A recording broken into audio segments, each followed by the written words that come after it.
Hello, sir. Good morning. Can everyone hear me? Yes, we can hear you.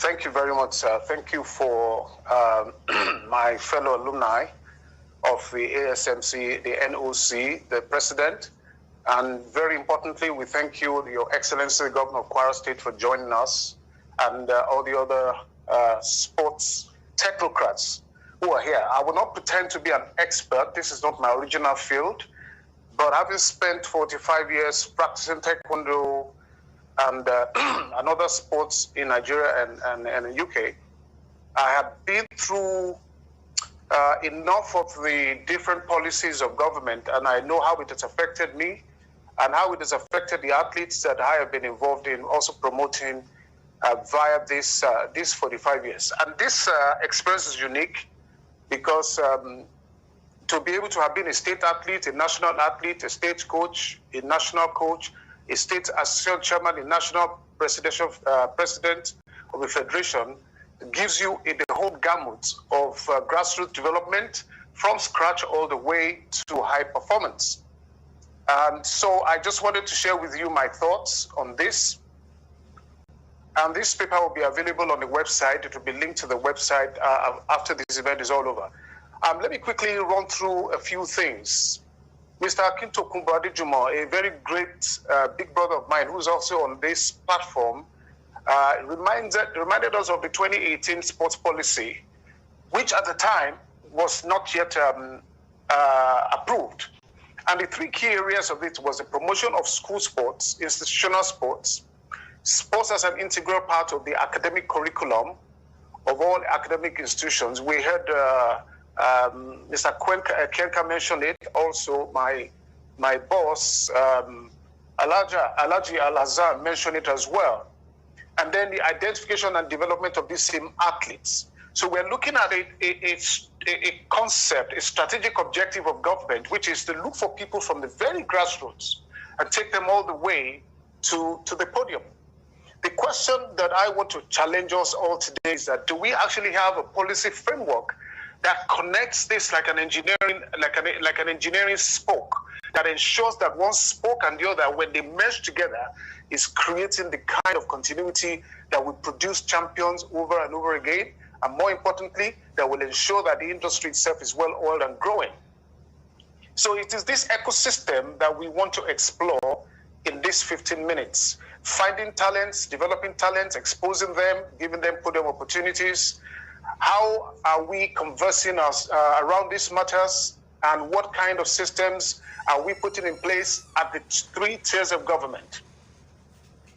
So, these are the tiers of government that are directly connected with grassroots development. As you can see, it's all been mentioned before, so I'm not going to reinvent the wheel.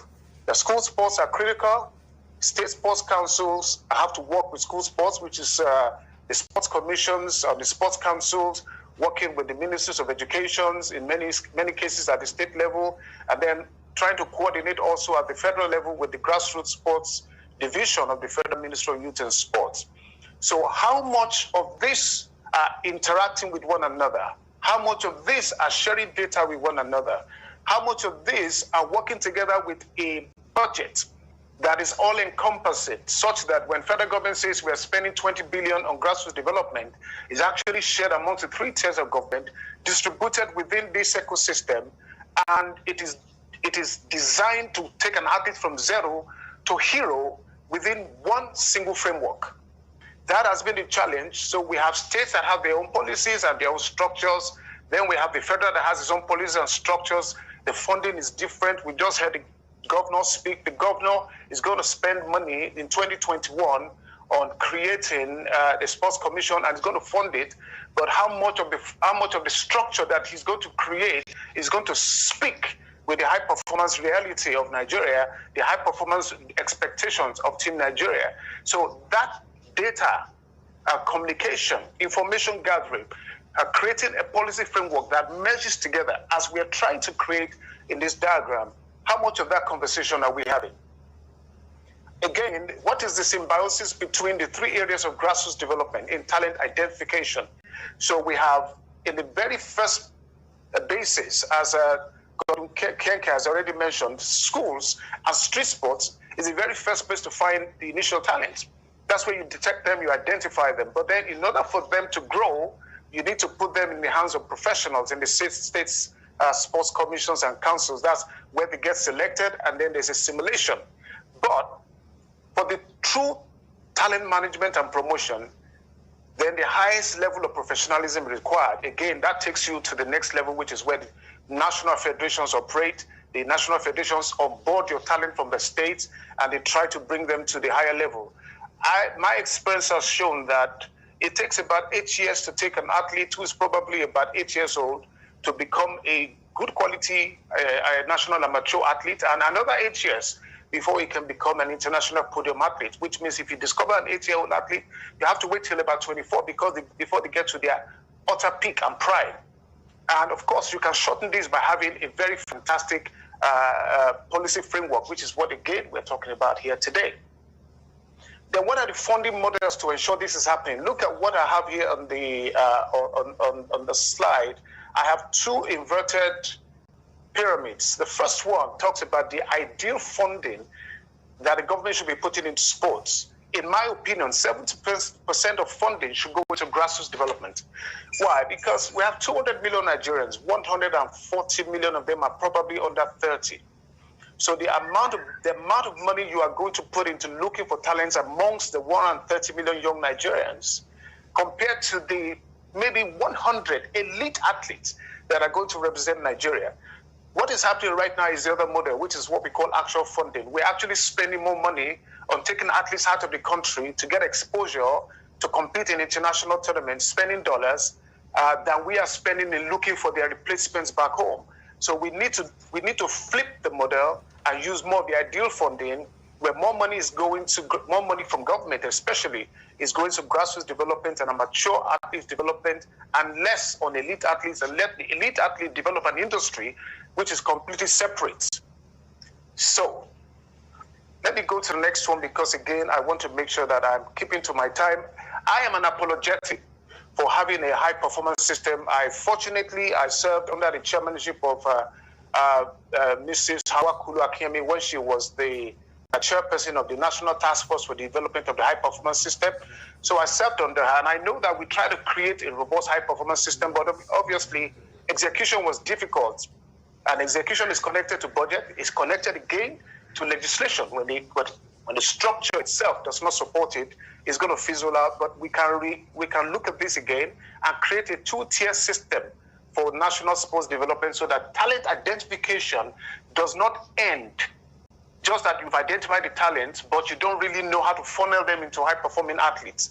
So I've created here, or maybe I should not say I created, I have taken from experts the necessity to have a two-tier coordinated architecture for taking our athletes from zero again to hero.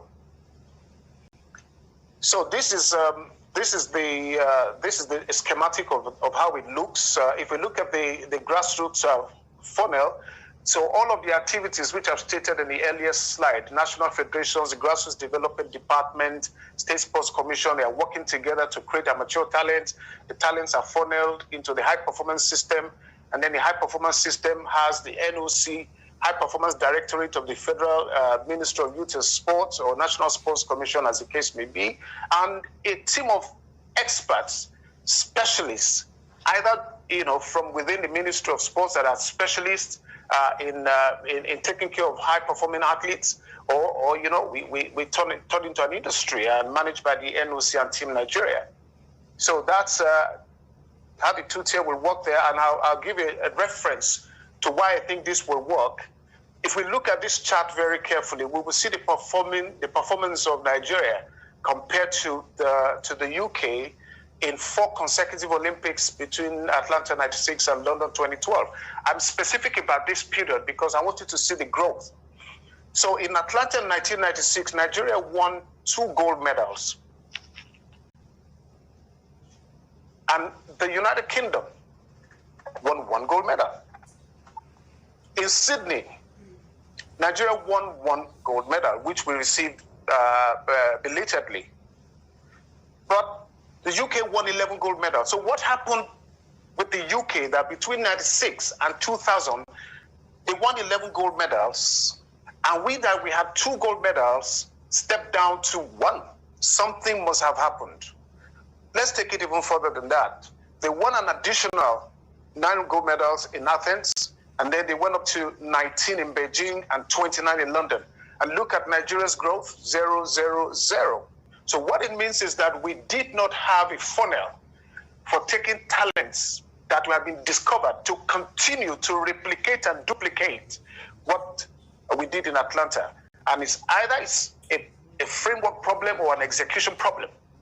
So if we are creating talents and we don't have a way to funnel them, or we don't have a framework to ensure that there's a duplication in engineering, if you create the schematics of a car, you can duplicate that car anywhere in the world. As long as you have the diagram, you have the design, you have the 3D model to give it to another engineer, they don't even need to know your language. Once they see it, they will duplicate it. So what kind of architecture do we have that ensure that once we establish something, we can duplicate it? So what the British did was they separated the general administration of sports to the high performance system. So for example, in Taekwondo, so they had the British Taekwondo, then they had UK Taekwondo Limited. They created a completely different entity, and they had professionals, and they had only one job, high performing job. You must make medals. And the results became very obvious, and that's what we're seeing here. So that's 2-tier method of taking talents all the way to delivery. Other areas that I want to quickly mention are stated here that are important for grassroots performance, and a policy based around it. We have to remember the military is a critical part of grassroots development. We shouldn't look at them only as high-performing teams. They are a part of the people that we need to look at and integrate them. We have a problem right now in educational systems. As a student, I had a difficulty in going for sports events because there was no nexus between my engineering studies and my sports interests. And so I could not get releases from school. I think there has to be a conversation around that. That's very important. It could be legislation within the schools or outside of the school systems. So that's also very important. The NIS has moved from a high-performance institute in the 70s. It has now become an academic institution. We have to review whether or not the NIS is going to help us in taking the coaches that we are preparing and the training we are giving them. Is it for grassroots athletes? Is it for academic knowledge? Or is it so that they can go back and prepare high-performing athletes? We need to review that as well. When it comes to funding, in my opinion, again, I'm repeating it here, 70% of the budget that is raised by the federal government, 94% of the budget that is raised for Ministry of Youth and Sports is spent on administration. Only 6% or less on infrastructure, and therefore in all other things that matter when it comes to sports development. We need to review that and maybe create a completely different budget for sports. All right, so the rewards and incentives. This is the last slide. Rewards and incentives. There was about 20 years ago national sports policy that stated that there will be certain benefits and compensations that will come with if you win a medal for Nigeria. Maybe it's $1 million, it is legislated. You will get a national honor, it is legislated. So from childhood, you already know that if I compete for this country, the federal government has stated in a legislation that I will get so and so and so reward. It's not dependent on political office holders, not dependent on time or budget, but it is legislated. That will make a difference to how many people are involved in sports and how far they are ready to go to represent this country to get the results we are looking for. Thank you very much, Professor, and everyone who is listening. Have a fantastic rest of the day. Thank you, sir. Thanks so much, Engineer Ashiru. And I want the House to know that he played a very crucial role in what we are doing today. Ladies and gentlemen, before I call the next speaker, I want to recognize Mr. Tony